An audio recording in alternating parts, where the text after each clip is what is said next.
I'm Michael, and I just wanted to give you guys a quick show on how we keep our spa crystal clear. It's essentially the easiest way to do any spa chemical maintenance. The spa stays crystal clear every time, and it's brainless. Why don't you come along with us, and I'll show you how we begin it from beginning till the end. So first you want to get some kind of a test strip. Episode is that we want free chlorine and total chlorine. Those are the only things that matter, but otherwise there's other things that you can pay attention to in other videos I can describe. But for now, this is all about making sure your water is perfectly crystal clear and safe to go in, and you will not have any issues with bacterial growth or dirtiness or other kinds of stains that may appear in a spa. Alright, so the other product, the number one product, is chlorine. This is Leisure Time Spa 56, but they're chlorinating granules. You can see here it's the sodium dichlorine molecule. Alright, and the next product is we use the Spa Essentials. This is basically just a shock oxidizer. So you can read here that it oxidizes swimmers' wastes and makes water sparkle. This is legit. This is definitely a must in addition to the chlorine. So this has been pretty much probably the main thing that makes this water crystal clear in addition to chlorine. This is what I've found. I want to reiterate that I've had this jacuzzi for many years now, and over the course of the years I've honed in this process to make it simple, simple, simple.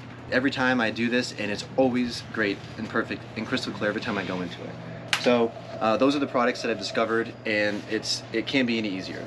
So let's open up the jacuzzi and we'll take a look. Alright. Thanks, babe, for clearing all the debris on top. Appreciate that.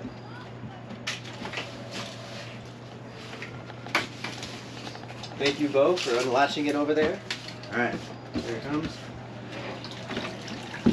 I'm getting it. I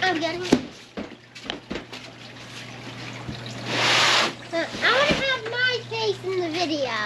Alright. Hi. Say hi. Gee, perfect. Alright, excellent. Now, go ahead, guys. You can get in if you want. So, before I basically get in, the kids can get in, but I always check with the litmus strips to check the chlorine levels. You want the free and the total chlorine. The free is the most important. The free chlorine is the only chlorine that actually interacts with the bacteria and or bugs to keep it clean. So if you have total chlorine levels, great, but if there's no free chlorine, it won't be doing anything for your spa. So you gotta have the free chlorine available. So when you do these test strips, the point of this is to get a sense of where it stands. Where does your free chlorine level stand on a regular basis when you're using it? We're gonna try to keep a mental imagery of what free chlorine level this spa is typically at. And that's how we're gonna dose with our chemical products over here. However, the dosing is very simple. It doesn't really matter about paying too much attention to this litmus strip. It's just a helpful tool. The dosing product has it per gallons, etc. I'll just tell you what I use on this spa. This spa is a 250 gallon spa. This is how I will dose it based on 250 gallons. Right. We'll take a look at this. These test strips are getting a little bit old, so sometimes they don't function all that well, or sometimes the top of it has fallen off. We'll let this cook for a second.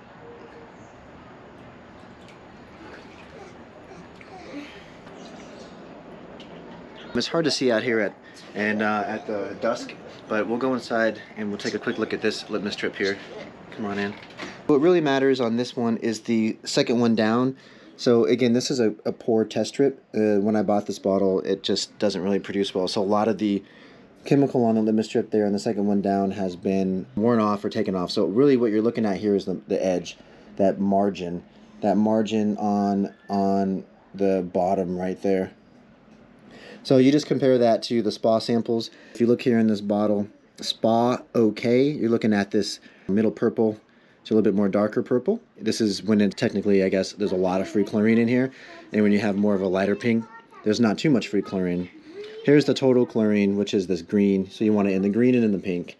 So if we look here, we have the total chlorine right in the ideal level there at 3. You can see it matches up pretty good. And then we have the free chlorine. You can see it's pretty densely purple. It's right there at that 3 as well, which is good for the spa level. The water in this jacuzzi has been in here for months. I know they do recommend changing the water in and out. We typically will when the water levels go down. We'll decide, hey, do we want to empty the whole thing, or do we want to just refill it up to a good level? Either way, this water has been in here for months, and it's been perfectly still, crystal clear, smells great, looks great, and has been zero free issues. So after we get the trends of the litmus strips or the test strips, and you want to keep a mental note. So that one was right in the ideal section. It was pink on the free chlorine, which is right where we wanted it. So what do we do after? After we spend a great amount of time in the jacuzzi, we have, and it's time to pack up. Before I close the jacuzzi top, I turn the jets on to get the water circulating, and then I will do the dosing. So how much do we dose for the chlorine? So the chlorine, here's what the scoops look like on this product. So I will always do 1 to 2 scoops. Very simple. I'm not doing anything complex. It's either 1 full scoop here, or I'll do up to 2 full scoops of this. And it depends on what the litmus strip looks like. If it's very light colored pink and I feel like, wow, the free chlorine levels are getting a little bit low, then I'll do closer to 2 scoops. If the free chlorine level is on that higher side and it's really kind of dark purple, I will do maybe 1 scoop. But I will always do a scoop. You can't just say, oh, look how high the chlorine, we're not gonna do a scoop.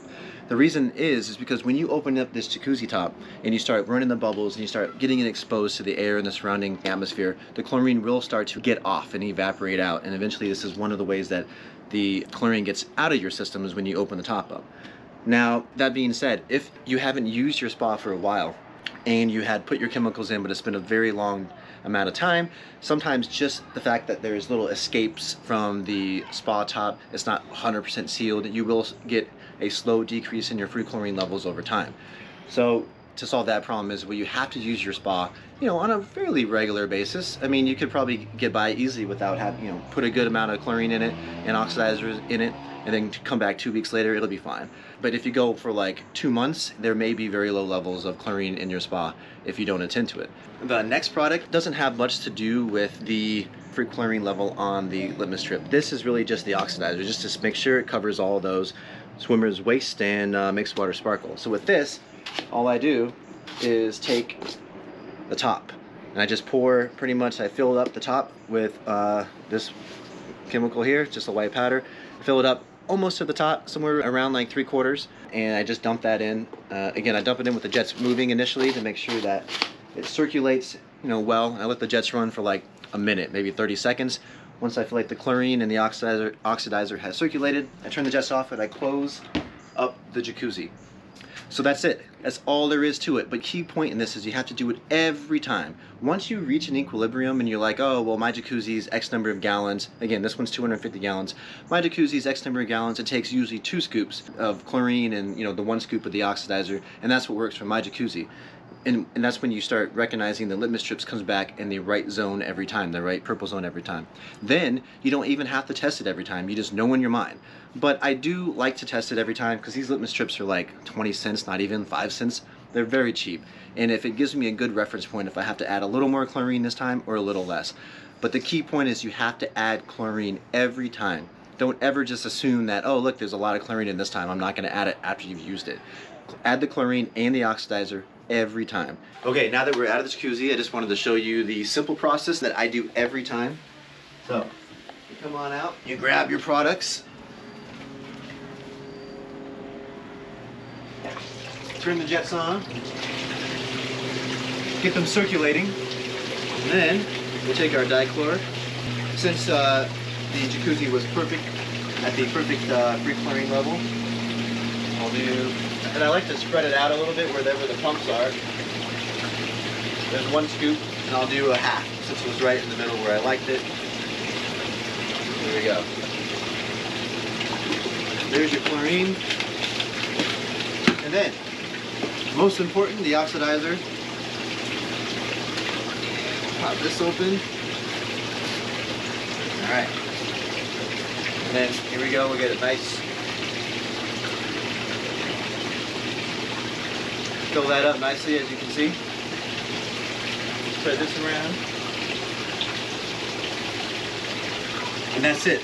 That's all we do. And I'm going to let this sit for like 10 more seconds, turn it off, close it up, and that's it. Nothing else to it. and that will make sure that your pool is guaranteed to be crystal clear, sparkling, smells great, no bacterial overgrowth, no coloration changes, and it'll be solid for months and months and years to come. Like I said, this is brainless. I don't ever spend any time thinking about the jacuzzi, worrying about the jacuzzi. This has worked perfectly for years now, and so this is the simplest way of doing this. If you have any questions, please leave comments below. I would be happy to answer them. I'd be happy to go into any further details. And if you thought this video was even a little bit helpful, or you liked it a lot, either way, please like and subscribe. It really helps me produce more of these videos. I'm trying to spread knowledge, spread love, spread information so that we can all live in a better society if possible. So thank you for watching. Again, this is MAZ Life. I'm Michael, and I'll see you next time.